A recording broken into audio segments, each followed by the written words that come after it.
Hi friends, നമസ്കാരം.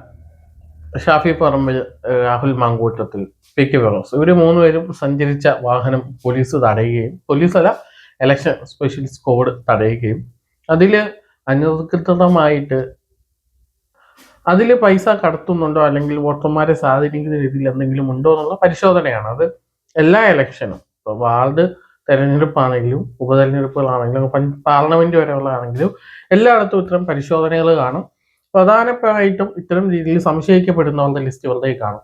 Police ഇന്റലിജൻസിന്റെ കയ്യിൽ നിന്നൊക്കെ ഇവർ വിവരങ്ങൾ ശേഖരിക്കും. അതായത് ഇന്ന പാർട്ടിയിൽ ഇന്നയാളാണ് കൂടുതലായിട്ട് പൈസയുടെ കാര്യത്തിൽ ശ്രദ്ധിക്കുന്നത്, അല്ലെങ്കിൽ അദ്ദേഹത്തിന്റെ കൺട്രോളിലാണ് നടക്കുന്നതെന്നുള്ള ഇന്റലിജൻസ് വിവരങ്ങൾ അവരുടെ കയ്യിൽ കാണും.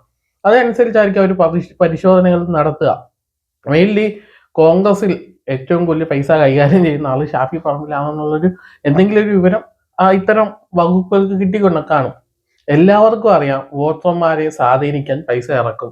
ഈ ഇലക്ഷൻ കമ്മീഷൻ പറയുന്ന പൈസയ്ക്ക് അപ്പുറത്തേക്ക് പൈസ മുടക്കി തന്നെയാണ് ഇലക്ഷന്റെ എല്ലാ കാര്യങ്ങളും നടത്തുന്നത് എന്ന് എല്ലാവർക്കും വളരെ കൃത്യമായിട്ട് അറിയാം. കാരണം ഭരിക്കുന്നവരും അല്ലെങ്കിൽ പ്രതിപക്ഷത്ത് ഇരിക്കുന്നവരും ഒക്കെ ഈ ഇലക്ഷൻ പ്രക്രിയയുടെ ഭാഗമാണ്. ഇവർ പറഞ്ഞിട്ട് വരും, ഇവർക്കറിയാലോ എത്ര കോടികളാണ് പൊട്ടിക്കുന്നതെന്ന്. ഇത്ര ലക്ഷം രൂപയെ മുടക്കാൻ കഴിയുമെന്ന് ഇലക്ഷൻ കമ്മീഷൻ പറയുമ്പോൾ അതിന്റെ ഇരട്ടിയുടെ ഇരട്ടിയൊക്കെ മുടക്കും. ഈ 50 പറഞ്ഞ പോലെ ഒരു ബൂത്തിൽ 10 ലക്ഷം രൂപയൊക്കെ ആയിരിക്കും ചിലപ്പോൾ മുടക്കുന്നതെന്നുള്ളതാണ്.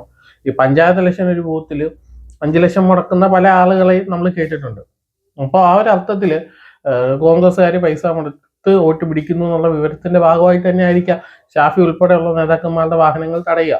ഇടതുപക്ഷത്തിന്റെ എംപിയുടെ, അതായത് നമ്മുടെ രാധാകൃഷ്ണൻ എംപിയുടെ വാഹനം തടഞ്ഞിട്ടുണ്ടായിരുന്നു. വഹാബ് എംപിയുടെ, മുസ്ലിം ലീഗിന്റെ വഹാബ് എംപിയുടെ വാഹനം തടഞ്ഞിട്ടുണ്ടായിരുന്നു.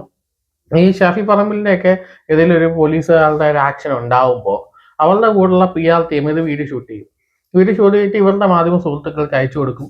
ഇത് PRന് വേണ്ടി ഉപയോഗിക്കും. ഒരു PR സ്റ്റണ്ട് തന്നെയായിരുന്നു ആ ഒരു വാഹനം തടയലും പെറ്റി പരിശോധനയൊക്കെ. സ്വാഭാവികമായിട്ട് വാഹനം തടയുന്നു, ലൈറ്റ് അടിച്ചു നോക്കുന്നു, സ്വാഭാവികമാണ്, അടിച്ചു നോക്കും.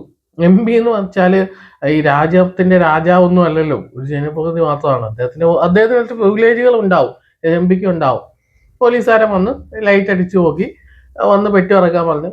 അല്ല, പോലീസുകാർ പെട്ടി ഉറന്നു കഴിഞ്ഞാൽ അത് വേറെ വിഷയത്തിലേക്ക് പോകുമല്ലോ. ഇദ്ദേഹം പെട്ടി ഉറക്കുന്നില്ല, ഇദ്ദേഹത്തെ ആക്ഷേപിച്ചു എന്ന് പറഞ്ഞു. ശരിക്കും അതൊരു ഷോ ഓഫിന്റെ അപ്പുറത്തേക്ക് മറ്റൊന്നും എനിക്ക് തോന്നിയിട്ടില്ല. ഇപ്പൊ പാലക്കാട് ഒരു പെട്ടി വിഷയം ഉണ്ടായപ്പോൾ അത് കൃത്യമായിട്ട് BJP അജണ്ടയായിരുന്നു, BJPയുടെ പ്ലാനിങ് ആയിരുന്നു. അത് CPM കൂടെ ചേർന്നു നമുക്ക് കൃത്യമായിട്ട് അറിയാം. അതുകൊണ്ട് തന്നെയാണ് അതിനെതിരെ നിന്നത്. പക്ഷെ ഇത്തവണത്തതും പോലീസ് അവരുടെ ഡ്യൂട്ടി നോക്കുമ്പോൾ ഒരു ഷോ ഓഫിന്റെ അപ്പുറത്തേക്ക് ഷാഫി പറമ്പിലും രാഹുൽ മാങ്കൂട്ടവും കാണിച്ചതിനെ നമുക്ക് ഒന്നും പറയാനില്ല. അത് പിന്നീട് അവർ വലിച്ചു നീട്ടുകയാണ്.